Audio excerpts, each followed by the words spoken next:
This is me cooking my homemade soup from scraps.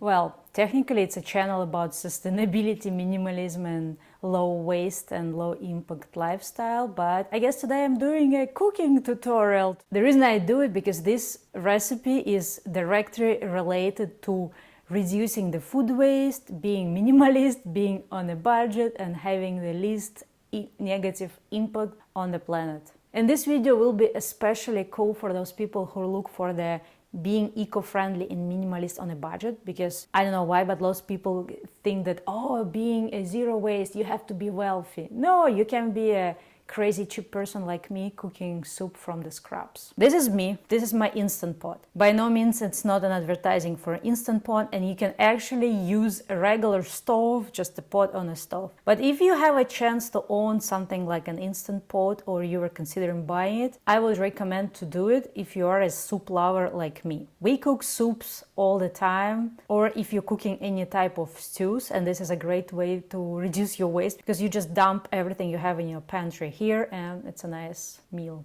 But today we're specifically talking about food scraps soup. During the previous weeks when I was cooking something, I would collect my veggie peels. Carrot peels, some wilted onions I found in my fridge, pieces of celery that didn't go in the salad, pieces of ginger, mushrooms that were going dry in my fridge and I didn't use it up. All of that I preserved in my freezer. So this is my beautiful food scraps bag. What else I have? Usually when we cook a homemade broth, we use bones. Either we buy them specifically in the Asian stores, but today I'm gonna be using this. This was some duck that we ate a while ago and I preserved all the bones. I'm gonna be using them for the soup. And here I have a bunch of spices. Basically, when you made a certain broth, you have to look for the recipe. Obviously for pho you need one set of spices and ingredients, for another soup you need other spices. What I do, I usually add a little bit of everything. Things you can actually add to the broth to make it even better. Cloves, black peppercorns, white peppercorns, bay leaf, cinnamon. I'm sure you didn't know you can add cinnamon, but that's what they add for pho, add cinnamon sticks. And talk about repurposing jars. This used to be a honey jar or something. Now it's a cinnamon jar. And also star of anise. Actually, any spice you can add to your soup. Also, I add garlic as well. For the soup, you don't even need to peel garlic, just put it in the shell. So you would ask, what's the proportion, how much of anything? It does not matter. You just put whatever you have. Like, for example, this is the amount of bones I have. And in terms of vegetables, I'm not gonna put the whole thing, but I'm gonna put probably a third of it. Again, because I already have some bones, I don't need to put much veggies. But if you are making a vegetable broth, the more you put, the better it is. So basically, you put everything inside, you also add maybe 1 or 2 spoons of salt, your spices, add some water, and keep it simmering for a couple of hours. If it's a vegetable broth, if you use the stove top, I believe like 1 or 2 hours is enough. If you use the Instant Pot for vegetable broth, maybe even like half an hour is enough. I usually use bones, and because I want the bones to get all the goodies, all the nutrition to my soup, I cook for 2 or 3 hours in an Instant Pot. Basically, I cook to the point when the bones get soft. Like basically you can crumble them with your hands, and the reason I do it because I don't want to throw away bones, and usually when they're soft I can give it to my dog because we don't give her hard bones because it might be dangerous for her, but the soft ones, the ones you can crumble yourself, she loves it. So basically I'm making sure there is no leftover, no bones left over, no food peels and food scraps left over. Anyway, let me show how I'm doing it.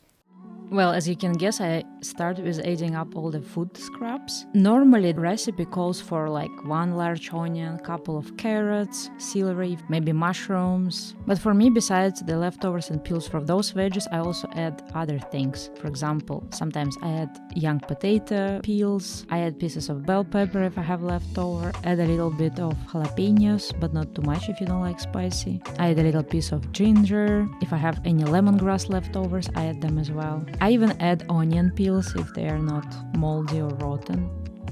I have a 6-quart instant pot, which is 5 or 6 liters. So I usually add 2 full teaspoons of salt. But obviously you'll have to try it and adjust it based on your liking. Also I add 1 small piece of cinnamon stick, 2-3 cloves, maybe half of star of anise, 3 black peppercorns, 3-4 white peppercorns, and 1 or 2 bay leaves.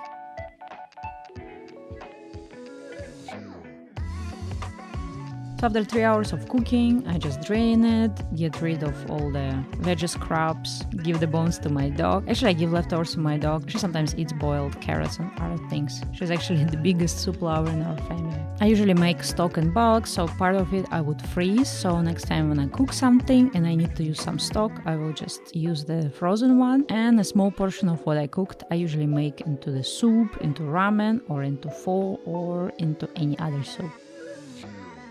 Well, if you watched my previous video about food waste life hacks, you know about me and the way how I cook. I usually just experiment and cook with whatever is in my pantry. For example, this particular stock I decided to reuse into some variation of miso shoyu ramen.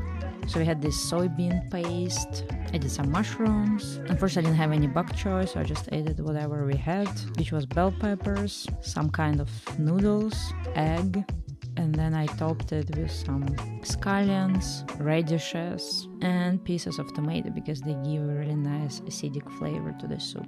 So there is no recipe for this soup. I just eyeball every ingredient and just make it by the taste. I know I'm a horrible cooking demonstration person. I don't know. I don't measure any ingredients. Well, I hope you liked this recipe. Please give me a thumbs up if you did. Don't forget to share it with your friends, even if you feel like, oh my gosh, she's a crazy lady cooking with food scraps. Never ever I'm gonna be cooking with food scraps myself. Just laugh at me and share this video with other people so they can also laugh at me, or maybe somebody will try and you will understand. Or just try it for yourself and you'll probably love it. And subscribe for my channel if you haven't done so. I have lots of tips about how to be eco-friendly, how to be minimalist, how to do all those things and still be a sane person, not to go radically eco-friendly and crazy. I talk about things how to be realistically eco-friendly and how still enjoy your life, because I'm here on this planet to enjoy my day. And I believe those things can coexist together. Okay, too much philosophical bullshit, Stella. Finish this video and see you in my next video.